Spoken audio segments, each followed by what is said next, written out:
Hello, Pleasant Point Community Church, and everyone else who happens to be tuning into our Week 7 of the Unquenchable Worshipper series. I am Pastor Trent, and I hope you've had a great week of worshiping our Heavenly Father. Last week, if you remember, we looked at all the possible giants in our lives that could be hindering us from worshiping God in this unstoppable manner. These giants can be different for each of us, for every person. Sometimes they are physical giants. I'm thinking about finances in your household, or maybe it's your job that keeps on pulling you away and stopping you from having that time with God.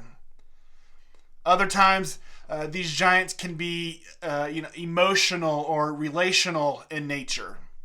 Maybe it's your pride that's stopping you from worshiping God, or maybe it's your marriage, your relationship with your husband or your wife, or maybe it's a relationship with your brother and sister or your parents that's stopping you and getting in your way of worshiping God.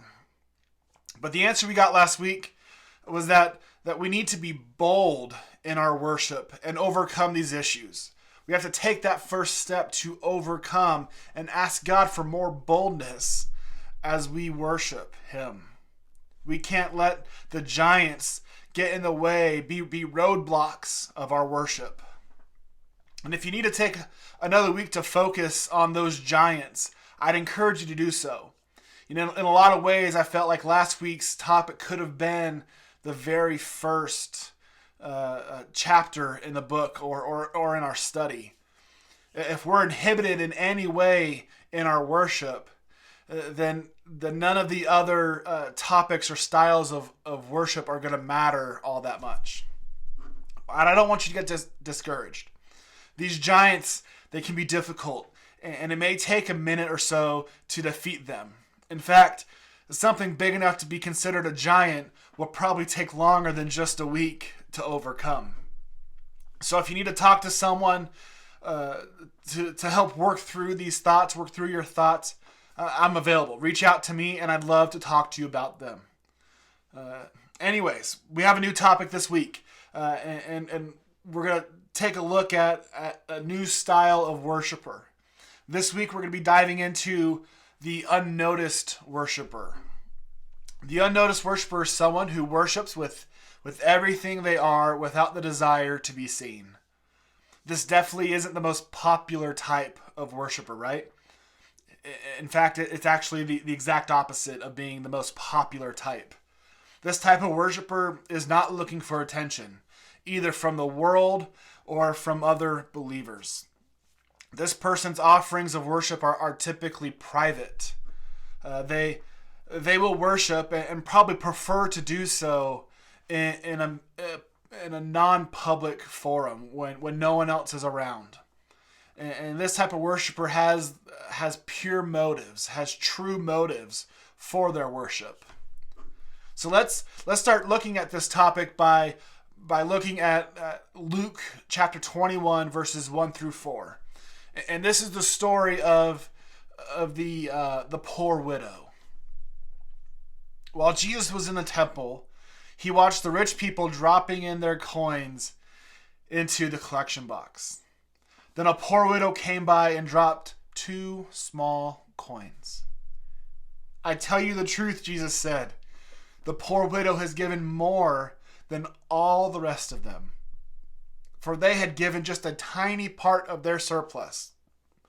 But she, poor as she is, has given everything she has. And what a great example of the unnoticed worshiper. Jesus just sitting around in the temple one day, doing some people watching. We all love to people watch. I do. And he noticed the rich people who had come to the temple, and they were dropping in probably their pouches of coins. And there were a lot of issues with pride and class during this time in history. We have that now too. But these rich folks would often, untie their pouches and then slowly pour each coin into the bowl, the offering bowl or the plates, because they wanted each coin to make that sound. as they poured, so everyone in the temple would hear the clang, clang, clang, clang of how great and how plentiful their gift was. But in between these rich people, Jesus noticed this poor widow making her way to the offering plates. And she came in and she placed 2 small coins in the offering. The size of the coins isn't actually what is referenced. It's their value that Luke was referencing here. Looking at some studies, she gave probably 2 lepta, which are the smallest coins that were in circulation during that time. They were worth about 1/128th of a denarii, or approximately 6 minutes of an average daily wage in that time. Essentially, the value of the gift she gave was nearly 0. It was all she had. She may have been able to trade it for a slice of bread or maybe a cup of water in the market, but instead, she decided to worship God. Now, I think there must have been a comment made probably under somebody's breath about this woman and her offering, because Jesus decided to comment on it. He said, "I tell you the truth, this poor woman has given more than the rest of them." Again, Jesus wasn't talking about the value of her gift. He was talking about the motive of her worship. Jesus saw her heart. To her, to this poor widow, it was the most costly, faithful offering of her heart. And it went unnoticed by all around her except for Jesus. Unnoticed worshipers are not looking for the attention of this world. This poor widow wasn't looking for the attention when she placed her 2 coins into the offering. And even though this act of worship probably went unnoticed to most of the people in the temple, it didn't go unnoticed to God. So far as we've studied through this book, most of these styles of worship have been carried out in public. But like I said just a few minutes ago, God first wants us to devote ourselves in worship. He wants us to devote ourselves to worship to Him in a private manner. Worship when no one else is watching. Matt Redman talks about King David in this chapter. Are you surprised? Most of these chapters that we've read so far have some type of reference to David in some way. But this one references David before he was King David. Before David had a nation singing songs of his great conquests, and before he had palaces and statues built for him. Before all of that, we read that Samuel describes David to Saul as a man after God's own heart. What's crazy to think about is that David was probably only around 15 years of age when he was described this way. When David was roaming the fields, caring for his sheep, fighting lions and bears, he was the same worshiper then as he was later when he was undignified in his worship. We read about that a few weeks ago. Every song he sang in the fields, every prayer he prayed, watching his sheep, was truly for an audience of one. And that's what I'd want to focus on this week as we begin to wrap up for today. When we worship, we need to remember who our worship is for. It's not for the people in our church who might be watching. It's not for the pastor to make sure that you're checking off, I went to church box today. It's also not it's not a show for your children so that they can see what worship looks like. Don't get me wrong. It's a good example as parents for us to be in church, to worship God and to serve God publicly. It is a good example. But that example comes as a byproduct of our motives and our heart being in the right place.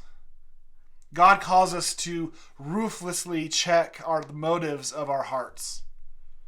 In all that we do, our motives need to be pure and not about pride. Worship and praise are a complete contradiction of pride. Pride says, look at me, look how great I am. I'm worshiping God, I'm doing awesome. But praise says, don't look at me, look at God. So as we close today, I want to share an analogy with you that Matt Redman shared in this chapter.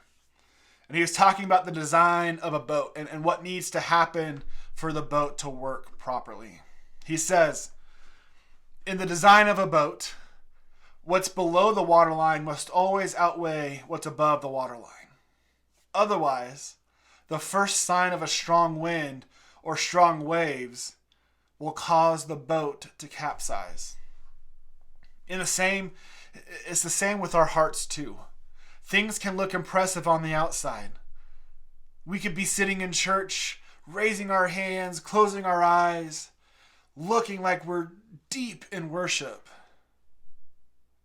But what God is more concerned about is what's going on below that waterline, below what's in our hearts. We need to straighten up our worshipful lifestyles from the inside out first. If our motives aren't what they should be, then our worship really isn't worship. Proverbs 25 verse 6 says this, do not exalt yourself in the king's presence. I think that's a great reminder for us as we close today. I want to thank you for watching. I hope you guys have enjoyed this week. It was sort of a slower, more introspective look at our worshipful lifestyle, but it was still good. And I want to encourage you again, take it slow.